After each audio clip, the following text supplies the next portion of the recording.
welcome to Daily Debrief brought to you by People's Dispatch. I am Shriya. Today we talk about Mexico's president's letter to the United States government to end financing organizations against his government. Meanwhile, the Indian government has deployed army in the northeastern state of Manipur after violence erupted this week. And finally, we also take a look at questions surrounding the coronation of Charles III as King of Britain. In a letter issued to the Joe Biden-led administration, Mexico's President Andrés López Obrador has called on the United States government to stop financing organizations against his government in Mexico. The letter named the U.S. Agency for International Development, also known as USAID, as one of the funding bodies without naming any organizations receiving these funds in Mexico. Obrador called this act interventionist and in contravention of international law. Abdul from People's Dispatch joins us now with latest updates on this story. Thank you for joining us, Abdul. First off, can you tell us what are the objections being raised by the Mexican president? He has earlier also pointed out USAID activities and their nature in Mexico. So what really did the letter address? Well, it is basically talked about in a very explicit way that the USAID, which is, of course, an aid agency controlled by the US government, controlled by the different state departments, has been basically trying to fund or has been funding for a very long time to some of the groups which have clearly no faith in the Mexican democracy, have no faith in the popular mandate which the Labrador has got, and they have tried to basically, those groups which are funded by USAID are basically groups who basically have tried to incite popular, you can say popular movements, basically against his government, against. So in a way, USAID, what Labrador is saying, that what USAID is doing is basically funding the anti-government, anti-Mexican democracy groups in the name of democracy. So all these groups, some of them are working, quote unquote, in the freedom of speech movement. Some of them are working in strengthening democracy. So these are NGOs or the quote unquote research institutes. And all of them basically are doing things which basically Labrador is saying is undermining the Mexican democracy. And hence, he categorically asked his US counterpart, Joe Biden, that he should intervene and stop such fundings to different groups. Otherwise, of course, though the letter does not say what could be the repercussions of not doing so, but there have been examples from the Latin American countries, in particular, where US had been banned in the past. So, though he's not saying such things, of course, but that's what the implications of this particular letter has been. As you rightly pointed out, he has done this in the past as well, and it means that this issue has been raised repeatedly with the US government, and US government has done nothing so far. But it seems that this will not be allowed to go on forever. Right. And are there any other countries where USAID has funded similar activities and similar instances have taken place? There are many examples from Latin America, from Africa, from Asian countries like Iran and Afghanistan, where USAID, which was quote unquote primarily established to serve the humanity, basically has tried to intervene in those countries' governments, in those countries' politics in different ways, and try to influence the overall politics in those countries. So as I said before, there are examples from Latin America, like in Cuba, in 2009 to 14, there have been reports which basically indicate that how USAID tried to recruit local dissidents, quote unquote dissidents, against Cuban government using social media tools, calling them in the guise of tourism and academic freedom and so on and so forth.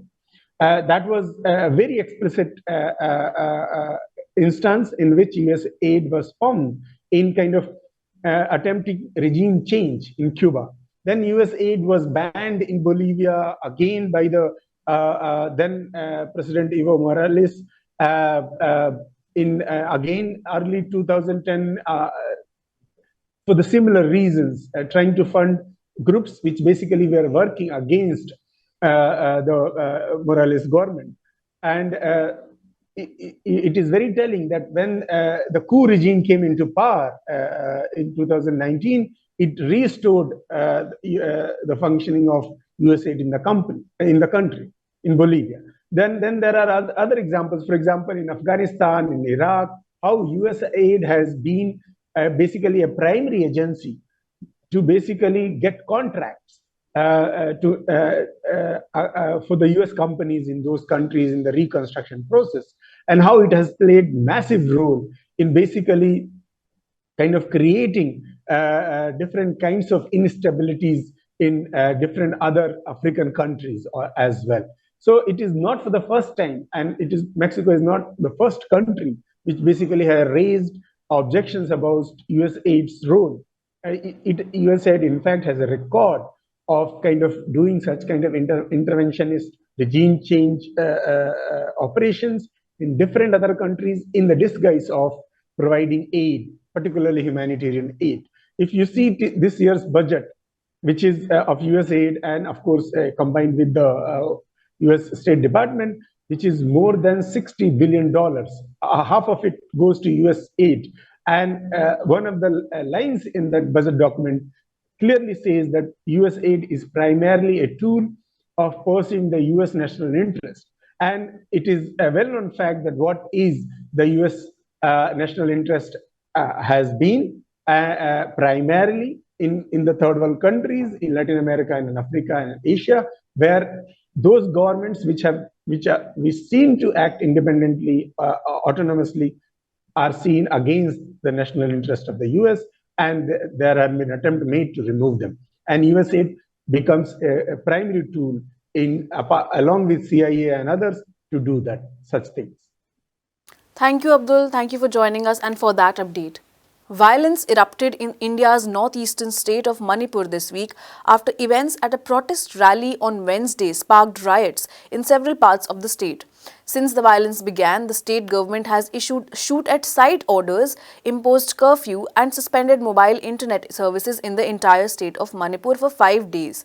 On Thursday, May 4, central government led by Prime Minister Narendra Modi invoked emergency provision and took over the security of the state. We are joined by Sidhant Ani, who has more details on this issue. Thanks for joining us, Sidhant. So, a lot has happened in the span of just 2 to 3 days in Manipur. First off, can you tell us what's the latest and what has happened so far?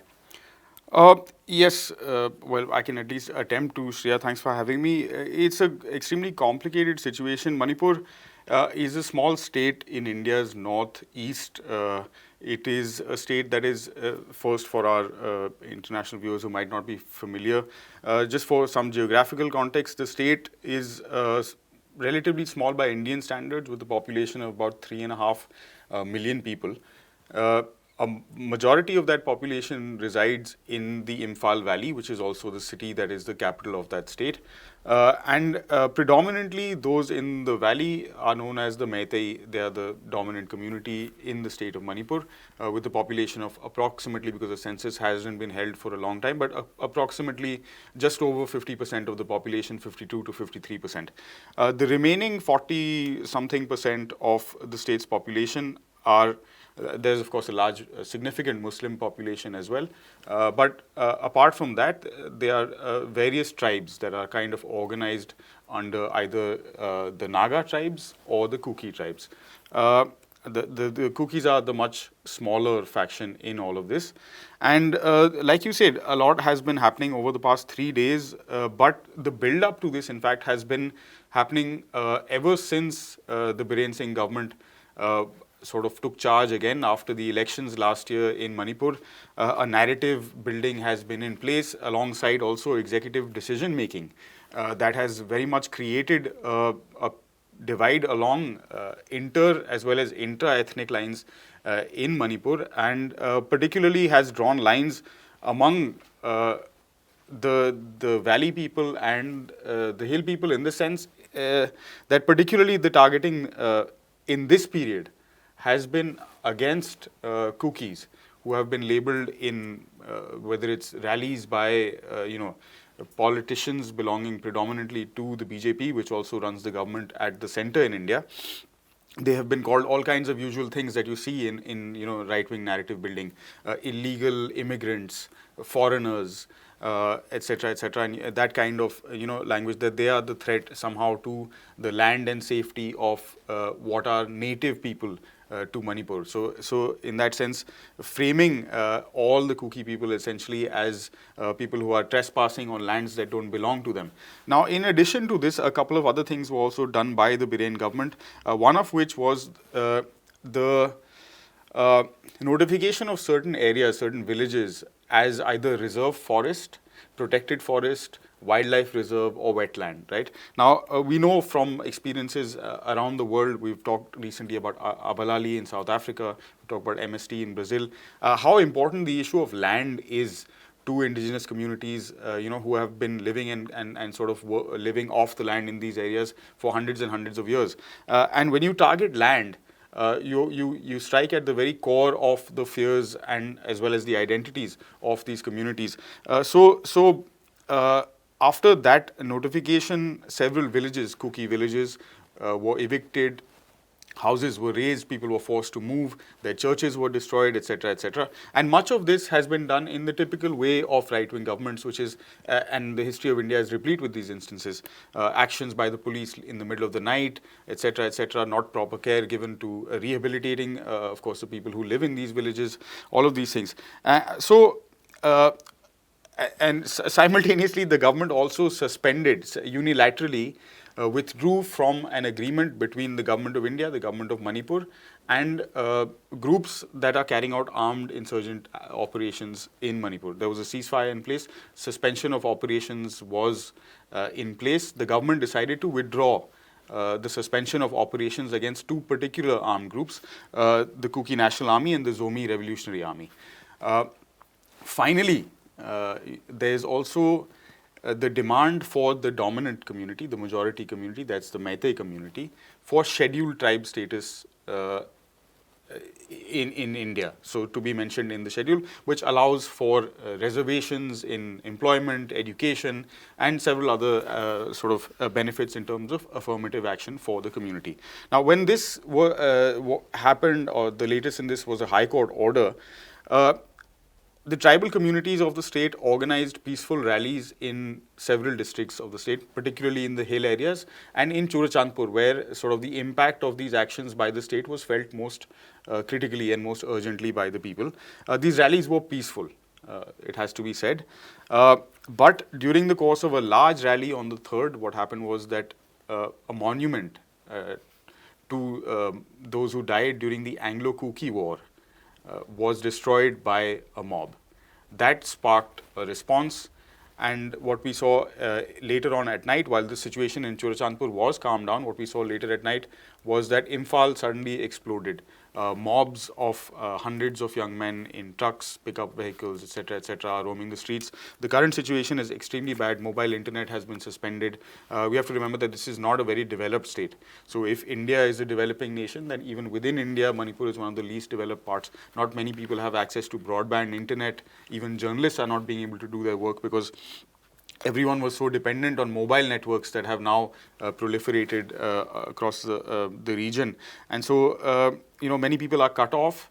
So misinformation is being spread, and only those with sort of the ability to sit at home, use their Wi-Fi, and send out these messages are being able to kind of control the situation. So in that sense, like political scientist Paul Brass called it, institutionalized riot systems. That is exactly what it is. The narrative that is being built is one of spontaneous sort of inter-community violence. That is actually not the case at all. This is something that the Birren Singh government is well aware of.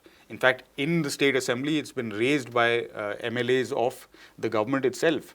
that these kind of actions on the part of the government will not be will be responded to by creating fear in these communities, because you are threatening every aspect of their lives and their livelihoods and their homes and all of that. So so in this context, there has been, of course, and then part of this institutionalized riot system also means then a later justification. So mobs are also then, similar mobs are unleashed in other parts where, let's say, there is sort of geographical mobility between within the state. Many from, for example, the hills are studying, living, working in the valley, right? So you have, let's say, Kuki students living in a neighborhood that is otherwise dominated by a different community.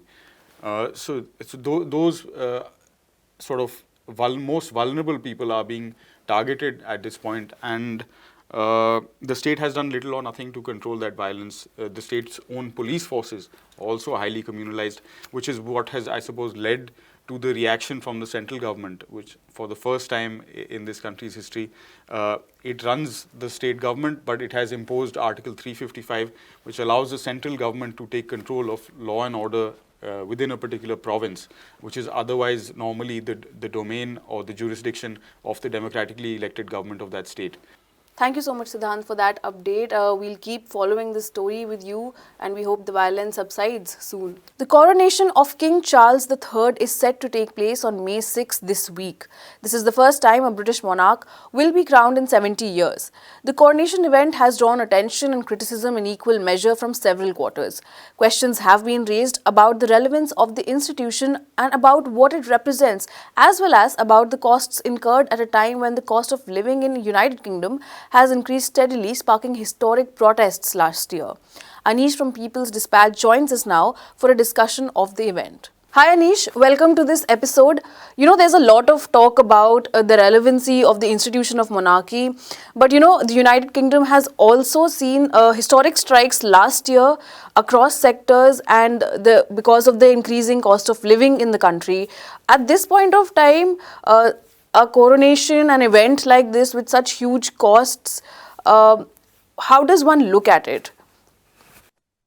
Well, there are no two ways to look at it, because the funding of the entire coronation falls from the state and the taxpayers' money. The current estimates put it at anything well over 100 million pounds, some maybe up to 125 or 130 million pounds as well, and that's a huge thing. Even Queen Elizabeth, when Queen Elizabeth II, his mother, when she was coronated in the 50s, her cost in today's estimates do not go more than 60 million pounds. So this is almost more than double, actually, in some ways, in how this whole coronation is going to cost. And this is supposed to be a scaled down one. This is supposed to have much lower numbers of guests, and you have apparently the king, passing it off as a recycling bid by using an old throne to do the coronation, which is like an absurdity in itself, but that is how it is happening. And so, and we can already see, like, despite the wide popularity that the monarchy as an institution has in the United Kingdom, when the cost became news, a large number of British people were not in favor of it. Multiple polls have talked about how more than half of them are against the state funding the coronation, showing very clear, anger, or maybe if not anger, but opposition from the British people about how, at a time like this is just atrocious to begin with, and that is something that has not really dawned on the people that are behind the crown at the moment. Right, Anish. So there is also something as the Pledge of Allegiance that we are seeing in this event. What is it about, and what can one make out of it? Yeah, Shreya. So it is quite an interesting. Interesting is a very optimistic way to put it, but it is nevertheless interesting how the Crown is trying to call for people to actually give a pledge of allegiance at the event from their homes, even, and are expecting millions to do that. Now, the thing is, for people who do not know, obviously, the Pledge of Allegiance is a sort of a small pledge that the peers or the knights and the dames of the country used to make during the coronation, pledging themselves to the crown. Now, this is something of a feudal hangover which continues to this day, because earlier knights were the ones who raised armies and stuff. So they had to pledge their allegiance to the crown in order to maintain a unity of the state. And so now, something of that sort is no longer relevant, and they're trying to create something called as a people's pledge, by trying to at least apparently make it more democratic. But in many ways it is just doing the same thing, which is actually giving the people to participate in a very feudal hangover. And a lot of people are actually creating a row about this, and that includes people who are very pro-monarchist. We are already seeing opinion pieces and sorts where people are actually showing this to be something quite absurd to do, because obviously Britain is not one of those countries where you have even people putting up the national anthem on a very regular basis, much less show their fealty to the crown right now, whatever their opinions may be about the crown. So this sort of thing shows that the crown hasn't really changed. It really is, pushing forward a sort of a very antiquated system onto the people.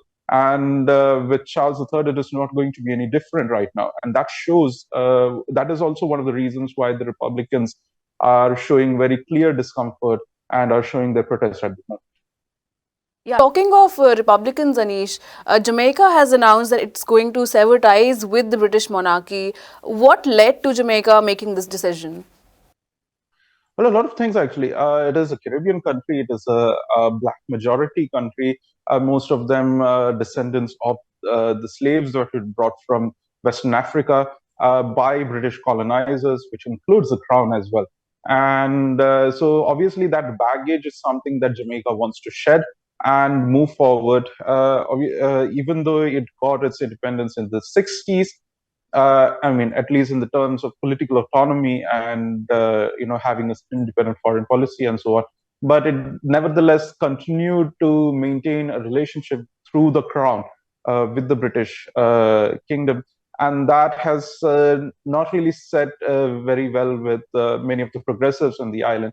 And today, now that with Charles is being coronated, Jamaica wants to make it very clear that it no longer wants to participate in that colonial legacy. And that is very much the case with several other countries. There are about 15 countries right now that, apart from the United Kingdom, where the crown is the monarchy, the British crown is the monarchy. And even though the British crown tries to maintain that it is no longer a British institution, it clearly is one, and it is obviously a colonial hangover, a sort of vestige of the colonial system that existed, and in many cases was also the ones who led the slave trade in the region as well, especially in the Caribbean. And so that colonial vestige is something that many wants to shed, and Jamaica is just one of the next countries that is going to do that at this point. And it might spread to other countries. We do not know as of now, but different calls for republicanism can be heard across. We have seen in Canada, we have seen in New Zealand, we have seen in Australia as well. But the intensity of that is yet to be seen, of how they are going to be done. And we need to see how the new king will be taken in the United Kingdom as well. So we need to wait and see how things roll out at the moment. Thank you for that update, Anish. And that's all we have for today. For more such stories, keep watching peoplesdispatch.org. You can also follow us on Instagram, Twitter, and Facebook.